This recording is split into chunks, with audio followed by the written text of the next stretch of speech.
মনে করুন মীন রাশি বর্তমান নিয়ে বলছি, এখন ওখানে শনি গিয়ে উপস্থিত।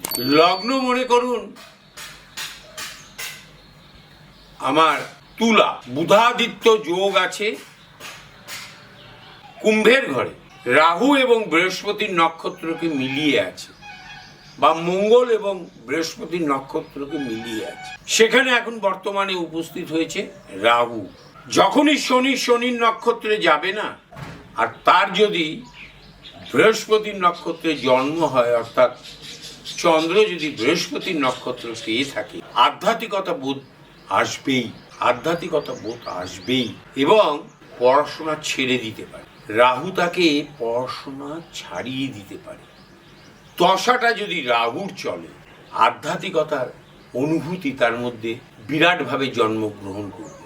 এবং শনি যখন কুম্ভের ঘর থেকে ট্রানজিট করে ওর বুধাদিত্য যোগ ছেড়ে যখন ঢুকবে, বা বুধাদিত্য যোগের সঙ্গে শনি থাকবে, তখন ওর ভেতরে বিদ্যার প্রভাব বৃদ্ধি হলেও শনির ডিগ্রি যখন বেশি নেবে, তখন ওর ভেতরে আধ্যাত্মিকতা বোধ আসবেই আসবে। এবং শনি চন্দ্রের যখন মিলন হবে, কনফার্মেশন ও গৃহত্যাগও করতে পারে, পুরোপুরি আধ্যাত্মিকতার ভেতরে ঢুকেও যেতে পারে, আধ্যাত্মিক প্রভাবের ওপর ঢুকেও যেতে পারে, প্রবেশও করতে, আধ্যাত্মিক প্রভাবের ভেতরে প্রবেশ করতে পারে। সে যে ধর্মেরই হোক, সে রামকৃষ্ণ দেবকে নিয়ে হোক, সে শ্রীকৃষ্ণকে নিয়ে হোক, সে চৈতন্যকে নিয়ে হোক, সে নারায়ণকে নিয়ে হোক, বা সে কালীকে নিয়ে হোক, মা তারাকে নিয়ে হোক, আধ্যাত্মিকতা তার মধ্যে প্রবেশ করবে।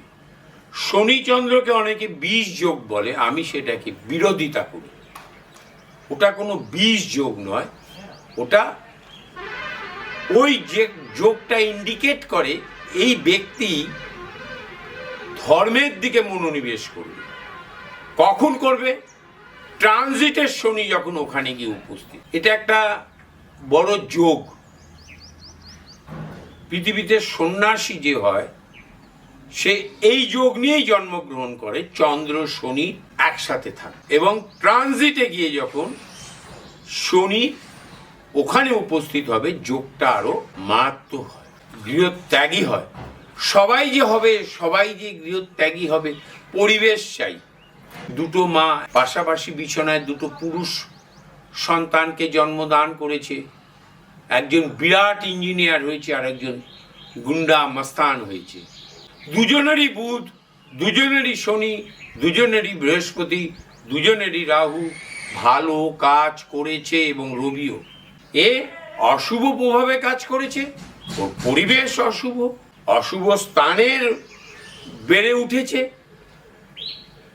অভিভাবকের অভাব ছিল, এর অভিভাবক ভালো ছিল, সুন্দর পরিবেশে মানুষ হয়েছে। গ্রহ যেটা সাপ্লাই করে নাক্ষত্রিক প্রভাবে, সেটা সে কোনো দিন সাপ্লাই করা বন্ধ করে না, সে ভুল সাপ্লাই করে না। এটাকে মনে রাখতে হবে। নমস্কার।